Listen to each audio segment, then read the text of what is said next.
Hello, my name is Erica Downing, and today I'm going to talk to you about digital phenotyping and healthcare.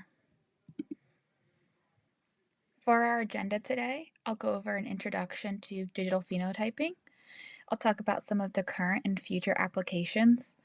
I'll also discuss the risks, give some recommendations, and then wrap it up at the end.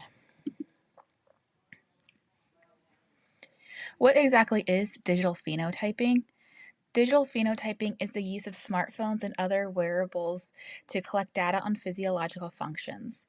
According to a study funded by the National Heart, Lung, and Blood Institute, about 1 in 3 Americans uses a wearable device that can track health information.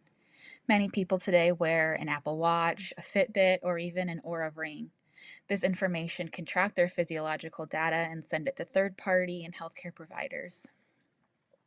About 80% of the people surveyed in the study said that they were comfortable sending their data to a healthcare provider, and this can help give more control over one's health.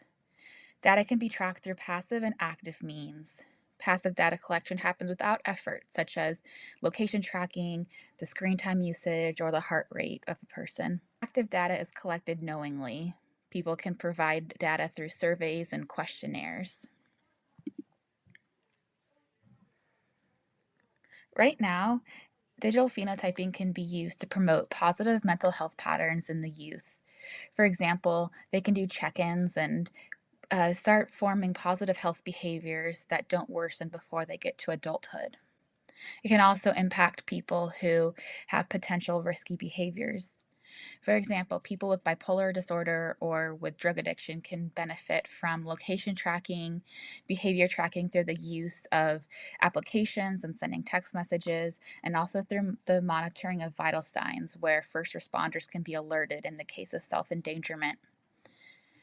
It can also be helpful in the field of Parkinson's. For example, right now, Parkinson's might have bulky equipment that takes up a lot of space in the household. However, a wearable device or a smartphone provides a cheaper option. It's less space consuming, and as well, it's something that the patient is already familiar with. However, this field still needs a little bit more research because people with Parkinson's often need instant feedback, so we need to figure out the best way that healthcare providers can provide instant solutions. As with any technology, there are always inherent risks. A big one in the field of digital phenotyping is regarding the lack of informed consent. They often use broad consent where consent is not needed if the data can't be linked back to a specific person. Their data could be used in future studies where the intent is not known at that time, and so that offers a big risk to the security of patients' data. Data can also be shared with non-medical platforms. For example, when we track our information through our phones and through wearables, it's sent to third-party providers. And HIPAA only applies to clinical applications, meaning a doctor has given you the device or prescribed the treatment for you. There's also potential use at other governmental levels, such in the criminal justice field or the military. Facial recognition can be used to identify potential suspects in criminal cases, and that information can also be linked back to families. Another potential risk involves learned biases from the data collection.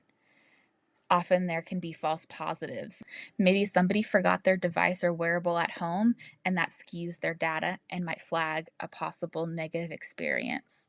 Certain communities can also be negatively impacted, whether they don't have enough resources to have the most up-to-date devices, or that they don't have the digital literacy skills necessary to use the device.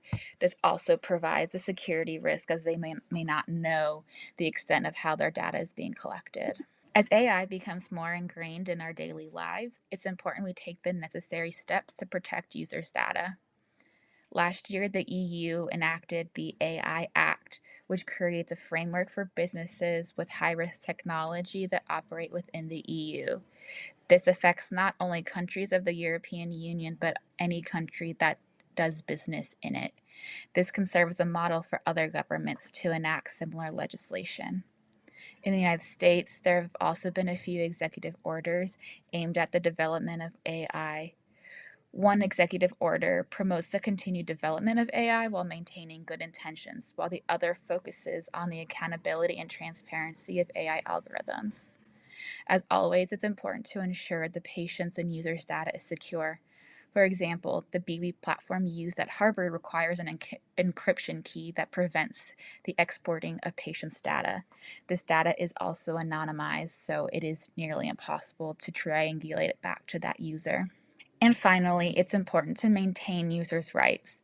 They should know how their data is being used through the use of consent, and they need to know what that consent means. We should also use digital phenotyping to flag patterns rather than use it to fully diagnose a person. We need to take a patient's personal background into account and not just make a decision based off of a one off experience.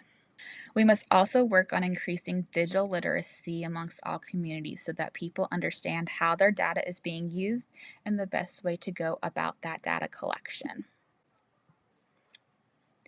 In conclusion, digital phenotyping gives patients power over their health. However, it's important that this must not be used in lieu of seeing a healthcare provider.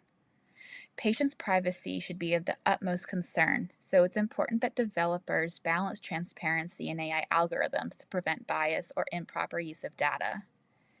And finally, as information professionals, we can help identify the risks and help users have the power of that data while also teaching them how to use that technology. Thank you for your time today. If you have any questions for me, please leave the questions below and I'll get back to you on them. I hope you enjoyed learning about digital phenotyping and how it can impact our healthcare. And finally, here's my references. So if you do have some further interest in looking at digital phenotyping, feel free to check these out. Thank you.